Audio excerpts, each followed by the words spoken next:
simple truth is that whilst Aaron Banks and Nigel Farage may be Putin fans, President Putin certainly is not a friend of this country. Russia would only have interfered in the EU referendum or any other elections here, in my view, to damage the UK and indeed the EU's security.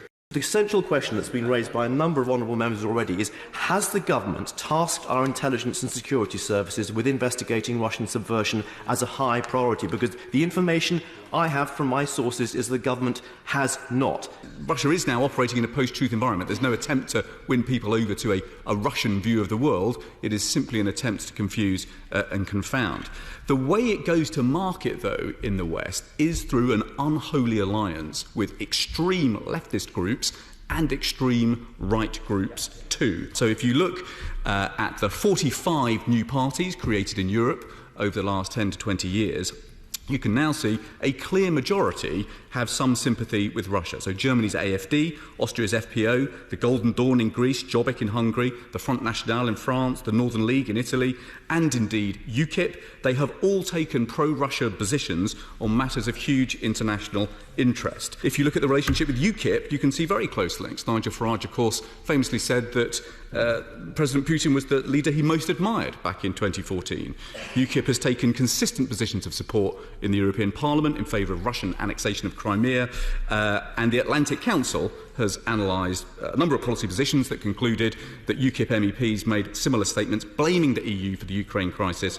The US intelligence community, looking at all of this in the round, concluded that Russia was intervening systematically abroad in the West.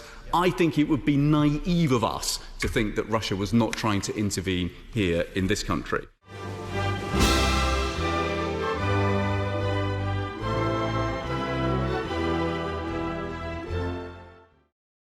Given that it's the considered judgment of the chairman of the DCMS Select Committee that the leaders of the Leave EU campaign have been lying, and given that there's ever-rising evidence of illegality, with even Mr. Banks admitting that there was Russian collusion in the Leave campaign, is it not now urgent that the government should authorise a comprehensive investigation of what exactly did happen?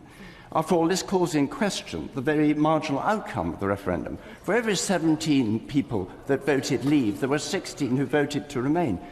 And does that not in turn raise real questions about the whole Brexit process?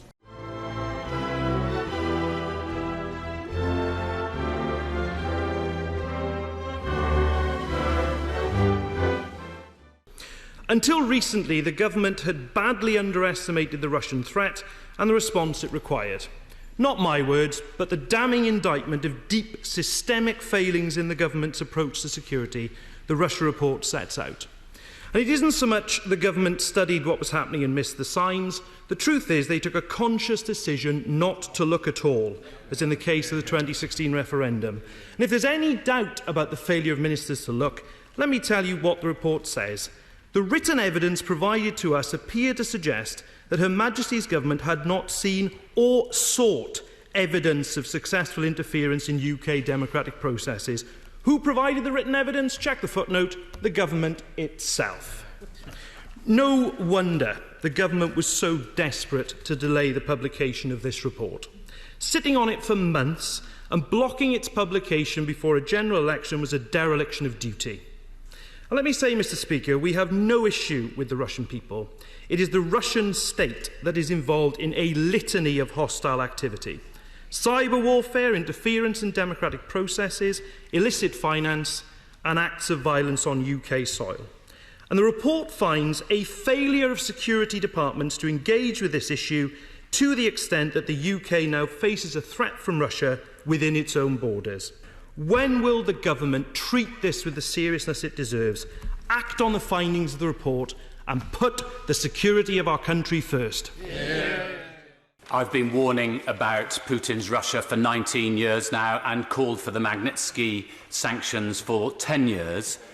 So what mystifies me is that government ministers are still giving out golden visas to dodgy Russian oligarchs, that government ministers are still granting exemptions to dodgy Russian oligarchs so that they can hide their ownership of businesses in this country, And I am mystified that government ministers are still taking millions of pounds from dodgy Russian oligarchs. We have to clean up our act, and it has to start with the government. The Conservative Party takes money from the Russians. Number 10 suppressed the report, and the Prime Minister forgot that his first duty is the security of the British people.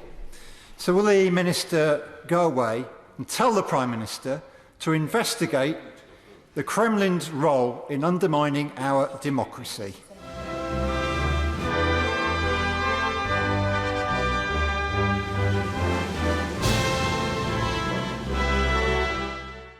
Under the Tories, a sewer of dirty Russian money has been allowed to run through London for years.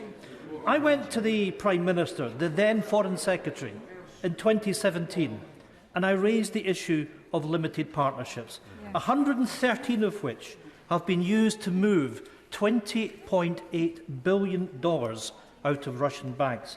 Corruption on an industrial scale. Why did the Prime Minister do nothing back then? And why is he still doing nothing now? Mr. Speaker, I'm grateful to him. I think that he was right to come to me then, and I've always enjoyed talking to him, as I've told him many times. I think he's right on the issue. We do need to stop corrupt Russian money in London and every other financial capital. No country is doing more than the UK to tackle this issue. Mr. Speaker, that meeting was 5 years ago, and I offered to work with the Prime Minister 5 years ago, and nothing has happened. The truth is that Russian oligarchs who give the right people in power a golden handshake have been welcomed into London for years. Their activities weren't stopped, they were encouraged. And plenty of these golden handshakes just so happened to find their way into the coffers of the Conservative Party.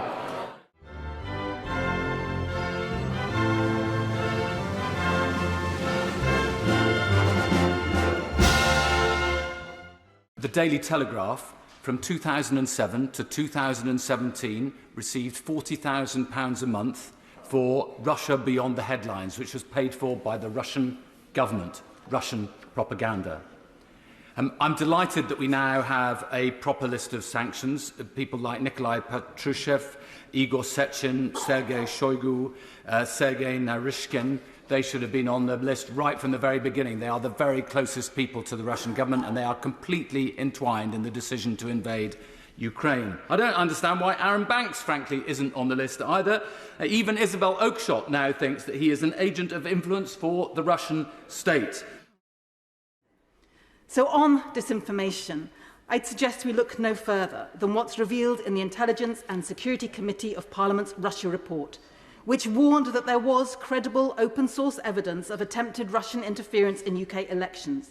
It painted a picture of how Russian state influence in the UK is the new normal, with deep links between the Russian elite and UK politics, and that, crucially, the intelligence community had, in its words, taken its eye off the ball on Russia.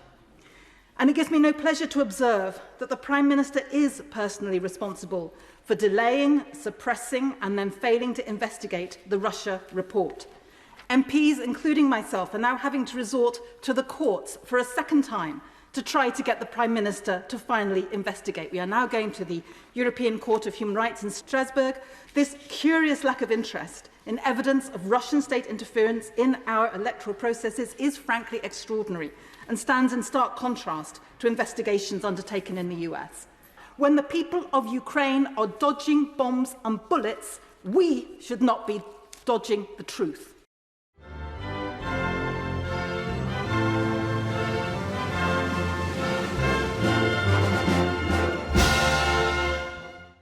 Yesterday, the Prime Minister admitted to the Home Affairs and Public Accounts Committee chairs that in April 2018, as Foreign Secretary, he met with the former KGB officer Alexei Navalny, father of Lord Lebedev, in Italy, without any officials, without any security. He went there straight from a NATO meeting where the top item on the agenda was Russia, at the height of the Salisbury poisoning crisis, after Sergei Skripal and his daughter Yulia had been attacked, and before Charlie Rowley and Dawn Sturgis had been exposed to the remaining Novichok. This was a chemical weapon attack by Russian agents on British soil that targeted 2 British residents, had life-changing effects for a British police officer, and killed a British citizen. On the 20th of May this year, Alexander Lebedev was sanctioned by the Canadian government, a Five Eyes partner of the UK, for being one of the 14 identified people who have directly enabled Vladimir Putin's senseless war in Ukraine and bear responsibility for the pain and suffering of the people of Ukraine.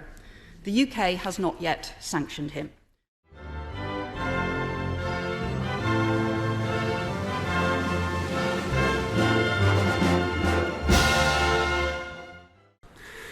I can confirm today that the Russian Federal Security Services, the FSB, is behind a sustained effort to interfere in our democratic processes. They have targeted members of this House and the other place. They have been targeting civil servants, journalists and NGOs. They have been targeting high-profile individuals and entities with a clear intent, using information they obtain to meddle in British politics.